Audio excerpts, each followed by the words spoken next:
Hello friends, welcome to all of you once again on this YouTube channel, and I am your best buddy Dr. Narendra Mode sir comes once again on the topic of compulsory English developing communication, and this topic is covered for TYBA semester 6. मित्रांनो, याच्यामध्ये तुम्हाला सर्व काही मिळेल आणि ह्या complete multiple questions notes आहे, ज्याच्यामुळे तुम्ही जवळजवळ 12 मार्क्स तुमचे सिक्युअर करू शकतात. तर चला विदाउट वेस्टिंग अ टाईम आपण आपला व्हिडिओ सुरू करूया. पहिला प्रश्न आहे आपल्या सर्वांसाठी, which of this is not a step in self dash analysis. अशी कोणती स्टेप्स आहे की ज्याच्यामध्ये आपण सेल्फ ॲनालिसिस करू शकत नाही. तर त्याचं उत्तर आहे तुमच्या सर्वांसमोर कंप्लेनिंग. बघा, कंप्लेनिंग करून तुम्ही कधीही तुमची सेल्फ ॲनालिसिस करू शकत नाही. पुढचा प्रश्न आहे, dash skills are assessed in an interview. कोणतं स्किल इंटरव्ह्यूमध्ये असेस केलं जाते? एकदम सोपा आणि चांगला प्रश्न आहे मित्रांनो. तर त्याच्यामध्ये लिसनिंग स्किलला सर्वात जास्त महत्त्व मिळते आणि तेच इथं असेट्स केलं जाते.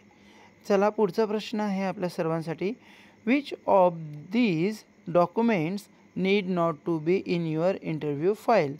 खालील दिलेल्या कोणत्या डॉक्युमेंट्सपैकी एखादं डॉक्युमेंट्स तुमच्या फाईलमध्ये असणं गरजेचं नाही. तर बघा मित्रांनो, 4 दिलेले आहे. त्याच्यातून पहिला आहे इंटरव्ह्यू लेटर, ते असलं पाहिजे. ओरिजिनल डिग्रीज, जेवढे ओरिजिनल डिग्री आहेत किंवा सर्टिफिकेट्स आहेत ते असले पाहिजे. तिसरा आहे फॅमिली फोटो आणि चौथा आहे डी ऑप्शन, तो आहे सर्टिफिकेट्स. तर मित्रांनो, फॅमिली फोटो असणं काही गरजेचं नाही. चला पुढचा प्रश्न आहे मित्रांनो, without wasting a time, which of these ways can't be use to research about the company. खालीलपैकी कोणता असा मार्ग दर्शवलेला आहे की जो कंपनीच्या रिसर्चसाठी आपण उपयोग करू शकत नाही किंवा तो उपयोगी पडत नाही? तर व्हिजिटिंग वेबसाईट, हो, आपल्याला वेबसाईटला व्हिजिट देऊन आपण कंपनीबद्दल माहिती घेऊ शकतो. रेफर बुक्स आणि स्कूल बुक्स आणि चौथा आहे रेफर ॲन्युअल रिपोर्ट. हे जे ABD आहे, हे तिघं आपल्याला कंपनीबद्दल माहिती द्यायला सक्षम असतात. फक्त तुमचं उत्तर आहे ते आहे सी, स्कूल बुक्स. स्कूल बुक्समध्ये तुम्हाला कोणत्याच कंपनीबद्दल माहिती मिळणार नाही. लक्षात घ्या, समजा जर का एखाद्या कंपनीला तुम्हाला व्हिजिट द्यायची आहे तर त्या कंपनीचं तुम्हाला स्कूल बुकची काही घेणं देणं नाही. चला पुढचा चौथा प्रश्न आहे, the term original communication, sorry इथं थोडीशी जमनिंग झालेली आहे. आपण वरचा प्रश्न घेऊ, which of this is not a step in preparation of an interview. बघा, आधी इथं ऑलरेडी हायलाईट झालेला आहे म्हणून त्याबद्दल सॉरी म्हणतो. PPT बनवताना थोडीशी मिस्टेक झाली असावी. तर प्रश्नाचा अर्थ असा आहे, which of this is not a step in preparation of an interview. इंटरव्ह्यूची प्रिपरेशन करताना खाली दिलेल्यापैकी कोणती ती एक स्टेप नाही. तर आहे बिईंग निगेटिव्ह बनणे किंवा पॉझिटिव्ह बनणे, याचा कोणत्याही प्रकारचा त्याच्यामध्ये प्रिपरेशनमध्ये काही फायदा होत नाही किंवा नुकसानही होत नाही. हा व्यक्तिपरत्वे क्वेश्चन येऊन जातो, पण आपल्या कम्युनिकेशन स्किलच्या पेपरनुसार बिईंग निगेटिव्ह याचं उत्तर आहे. चला पुढचा प्रश्न आहे की the term oral communication means communication made through dash organs. आता ओरल कम्युनिकेशन म्हणजे काय आणि ते कोणत्या ऑर्गन्स थ्रू केलं जाते? तर इथं 4 प्रकार तर तुम्हाला दिलेलेच आहे options.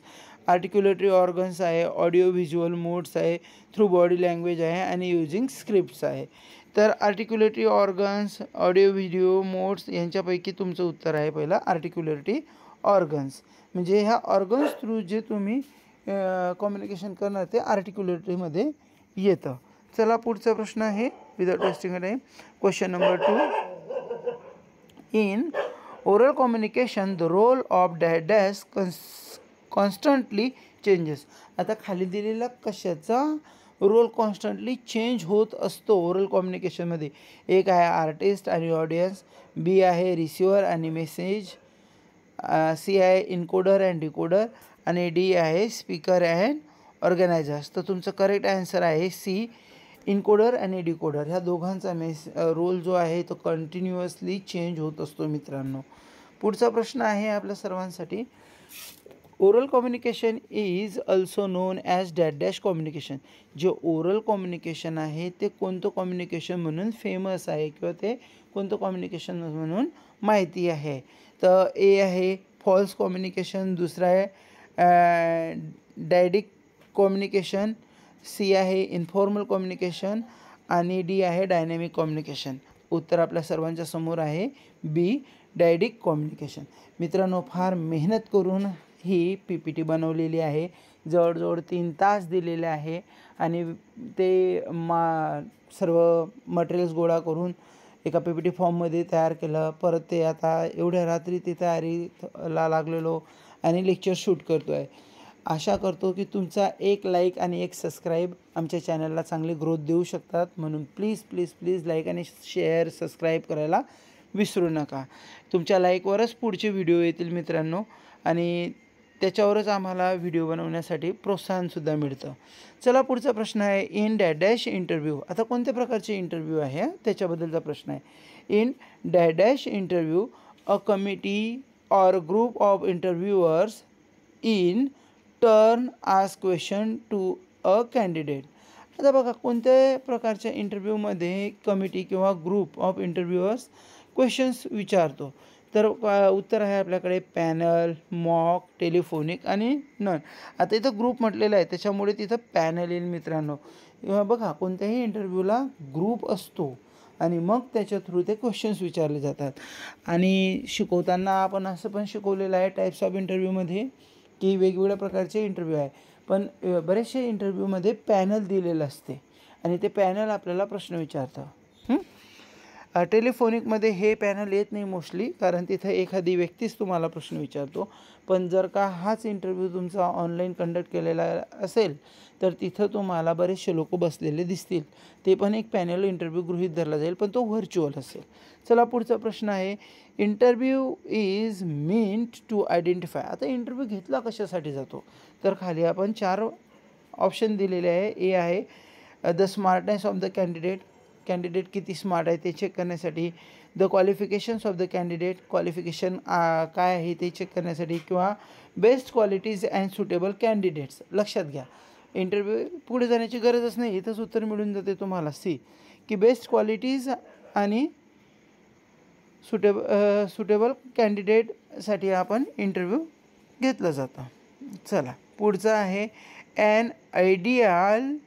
an ideal and effective presentation needs to follow an or a. आता एक आयडियल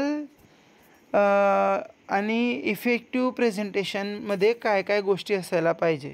स्ट्रक्चर असायला पाहिजे, पॅटर्न असायला पाहिजे, रूल्स असायला पाहिजे का ऑर्गनायझर्स एक्सपेक्टेशन्स असायला पाहिजे. तर उत्तर आहे स्ट्रक्चर व्यवस्थित त्याचं असलं पाहिजे. ए उत्तर आहे त्याचं. पुढचा प्रश्न आहे dash are the elements of oral communication. काय काय ओरल कम्युनिकेशनचे एलिमेंट्स आहे. सेंडर पाहिजे, मीडियम पाहिजे, रिसिव्हर पाहिजे. मला वाटतं ऑल ऑफ अबाव आहे, कारण हे 3 गोष्टी तिच्यात असल्या पाहिजे. पुढचा प्रश्न आहे मित्रांनो hypothetical questions are based on purely. आता हायपोथेटिकल क्वेश्चन्स कशावरती बेस्ड असतात, त्याचा पाया काय. फॅक्ट आहे, मिथ आहे, इमॅजिनेशन आहे का none of the above. Your answer is imagination. Hypothetical questions हे मोस्टली इमॅजिनेशनवरती बेस्ड असतात. पुढचा प्रश्न आहे dash interview is organise at the time of leaving the job. Job सोडताना कोणत्या प्रकारचे इंटरव्ह्यू ऑर्गनाईज केले जातात. बघा तर याचा उत्तर आहे एक्झिट इंटरव्ह्यू. ए आन्सर याचा आहे एक्झिट इंटरव्ह्यू. आता हे इंटरव्ह्यू कंपनी का कंडक्ट करते, कारण की एखादी एम्प्लॉई आमच्या कंपनीमधून बाहेर का पडत आहे. Why they are leaving our company, what are the drawbacks they are facing here, and if there are some kind of drawbacks the organiser of the company will try to mended it. सुधारण्याचा प्रयत्न करतात ते. पुढचा प्रश्न आहे dash are the stages in effective presentation. कोणकोणत्या stages आहे effective प्रेझेंटेशनमध्ये. तर सर्वात उत्तर येईल all of the above. Objectives असले पाहिजे, ऑडियन्स असली पाहिजे आणि मटेरियलसुद्धा तुमचं व्यवस्थित असलं पाहिजे. पुढचा प्रश्न आहे communication is a non stop dash dash. काय आहे, का पेपर आहे, का प्रोसेस आहे, प्रोग्रॅम आहे, का प्लॅन आहे? तर मित्रांनो तुमचं सर्वांचं ॲन्सर मला माहिती आहे बीच असेल. हे एक प्रोसेस असते. Okay, process. Next, okay, the dash is the person who transmit the message. Message कोण ट्रान्समिट करतो मित्रांनो ते लक्षात घ्या. रिसिवर का ड्रायव्हर का सेंडर का क्लीनर? आता पहा इथं रिसिवर म्हणजे ए आणि ड्रायव्हर आणि क्लीनरचं काहीच घेणं देणं नाही आहे. तुमचं उत्तर आहे सेंडर. ओके, सेंडर हा ट्रान्समिट करतो आणि याच्याबद्दल तुम्हाला 2-3 वेळा पुन्हा विचारले जातील वेगवेगळ्या प्रकारचे क्वेश्चन. पुढचा प्रश्न आहे थोडंसं लहान करून घेतलेलं आहे जेणेकरून 20 स्लाईड्स तयार केलेले आहे. जास्तीत जास्त स्लाईड म्हणजे कमीत कमी स्लाईडमध्ये जास्तीत जास्त मटेरियल बसावं असा प्रयत्न होता. तरी तुम्ही स्क्रीनशॉट काढून हे करू शकता. Dash is the person who notice and decodes the attaches some meanings to message.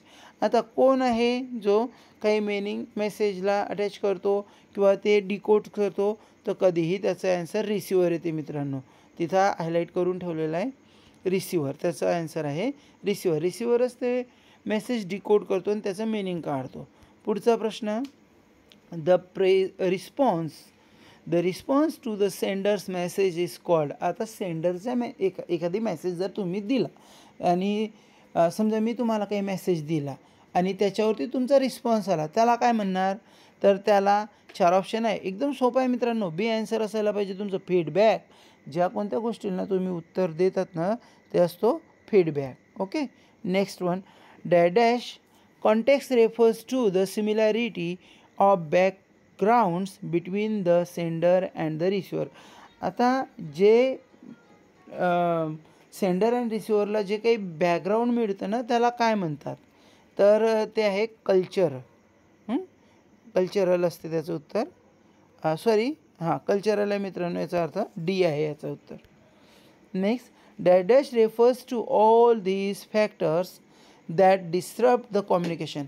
असं काय आहे की जे सर्व कम्युनिकेशनला डिस्टर्ब करते, हानिकारक ठरते, मिसइंटरप्रेट करू शकतो माणूस त्याच्यामुळे? तर 4 पैकी तुमचं उत्तर असायला पाहिजे नॉईज. बी ॲन्सर तुमचं करेक्ट असलं पाहिजे. आता इथं जे दोघं सिलेक्ट झालेले आहे, मी जे उत्तर देतो आहे तुम्हाला नॉईज, तेच अगदी बरोबर आहे. काय असते PPT बनवताना जेव्हा आपण कॉलम इस्टॅब्लिश करतो ना तेव्हा दोन वेळा दोन्हीकडे जातात, पण जो मेसेज मी देतो आहे तोच योग्य उत्तर आहे, एवढं लक्षात घ्या. पुढचा प्रश्न, environmental barriers are the same as dash noise. आता इन्व्हायरमेंटल बॅरियर्सला कोणता नॉईज म्हणू शकतो आपण? तो सायकोलॉजिकल आहे, फिजिओलॉजिकल आहे, फिजिकल आहे का सोशिओलॉजिकल आहे? तर सोशिओलॉजिकल येत नाही, डी ऑप्शन कट झाला. फिजिओलॉजिकल पण येत नाही, फिजिकल म्हणू शकतो, सी ऑप्शन येण्याचा. येस, सी आन्सर आहे. Next, our dress code is an example of dash communication. बघा प्रत्येकाला कॉलेजमध्ये स्कूलमध्ये ड्रेस कोड असेलच आणि तो ड्रेस कोड एक कोणतं तरी कम्युनिकेशन फॉलो करतो. ऑप्शन दिलेले verbal, non verbal, written, spoken. बघा रिटन, स्पोकन आणि व्हर्बल, तर ए आणि डी सारखाच आहे. व्हर्बल म्हणजे स्पोकन आलं, मग रिटन म्हणजे लेखी, मग नॉन व्हर्बल कम्युनिकेशन येईल. ते बी आहे त्याचा ॲन्सर, नॉन व्हर्बल कम्युनिकेशन. पुढचा प्रश्न आहे, communication strengthens dash and dash relationship is an organisation. कोणत्या प्रकारची रिलेशनशिप त्या ऑर्गनायझेशनमध्ये ते स्ट्रेंथन करतं? तर माझ्या मते इम्प्लॉयर आणि फादर नाही आहे, इम्प्लॉई आणि इम्प्लॉयर हे उत्तर आहे. बी आहे याचं सुद्धा उत्तर. येस, बी, याचं उत्तर बी आहे. Next, dash communication includes tone of voice, body language, facial expression etcetera. असं कोणतं कम्युनिकेशन आहे त्याच्यामध्ये? Tone of voice, body language पण गृहीत धरलं जातं आणि फेशियल एक्सप्रेशनसुद्धा गृहीत धरलं जातं. तर नॉन व्हर्बल कम्युनिकेशन आहे त्याचं उत्तर, A. Next, when there is similarity of background between the sender and the receives such as age, language, nationality, religion, gender, then this is called dash context. तर हे पण cultural in I think so, yes cultural आहे याचं. तर ह्या सर्व गोष्टी जेव्हा एक कम्युनिकेशन म्हणून धरल्या जातात ना, तेव्हा फक्त आणि फक्त कल्चर येते, लक्षात घ्या. Next one, the person who transmit the message is called the. असा कोण व्यक्ती जो मेसेज ट्रान्सफर करतो. तर याच्या आधी आपण घेतलेलं आहे आणि त्याचं उत्तर होतं सेंडर, है ना. इथं पण सेंडर असेल. चला पुढचं आहे, once the message is encoded in a detailed format it is transferred through a medium called. कोणत्या मीडियमने जे पाठवलं जाते त्याला काय म्हणतात. तर it might be channel, yes channel. जेव्हा मेसेज जेव्हा पाठवला जातो ना, तर त्याला काय म्हणतात, तर ते एक चॅनल थ्रू जातो. Next, the information which is transferred to the receiver has to be interpreted. This process is called. बघा, जेव्हा एखादी मेसेज किंवा इन्फॉर्मेशन ट्रान्सफर केली जाते रिसिव्हरला आणि जेव्हा तो त्याला इंटरप्रेट करतो त्याला काय म्हणतात, तर त्याला काय म्हणू, डिकोडिंग. तो डिकोड करतो ना ती मेसेज, किंवा असं असं लिहून आलेलं आहे किंवा असा मेसेज मिळाला, तो त्याचं स्वतः मिनिंग काढतो, त्याला डिकोडिंग म्हणतात. इनकोडिंग कशाला म्हणतात, जेव्हा तो स्वतः त्याच्यामध्ये काही टाकेल. तर हे दोन शब्द लक्षात ठेवायचे मित्रांनो. नेक्स्ट आहे, the message may be misinterpreted because of. आता कोणताही मेसेज जर का मिसइंटरप्रिटेड होत असेल त्याच्यामागे 2 ते 3 रिझन असतात. तर त्याच्यात सर्वात महत्त्वाचं रिझन आहे तो म्हणजे बॅरियर्स. त्याला बॅरियर्स म्हणतो मित्रांनो. जर मग बॅरियर्स वेगवेगळे आहे रिटन कम्युनिकेशनमध्ये किंवा ओरल कम्युनिकेशनमध्ये, व्हर्बल कम्युनिकेशनमध्ये, नॉन व्हर्बल कम्युनिकेशनमध्ये वेगवेगळ्या बॅरियर्स आहे. तुम्हाला या व्हिडिओच्या डिस्क्रिप्शनमध्ये वेगवेगळ्या लिंक्स मिळतील, त्यासुद्धा तुम्ही बघण्याचा प्रयत्न करा, जेणेकरून तुम्हाला वेगवेगळे मटेरियल्स, स्टडी मटेरियल्स तर मिळेलच, पण नॉलेजसुद्धा भरपूर मिळेल. फक्त आपल्याला अभ्यास हा परीक्षेपुरता नाही करायचा आहे, तर तो आपल्या जीवनातसुद्धा आपण उपयोगी आणू शकतो, ह्या दृष्टीने आपल्याला अभ्यास करायचा आहे. तर चला मित्रांनो, इथं मी थांबतो. तुम्ही जो सपोर्ट केला त्याबद्दल धन्यवाद. एक्सपेक्ट करतो की तुम्ही लाईक, शेअर आणि सबस्क्राईब नक्की करणार आणि पुढचा व्हिडिओ तुमच्या लाईकवरतीच डिपेंड आहे मित्रांनो. थँक्यू.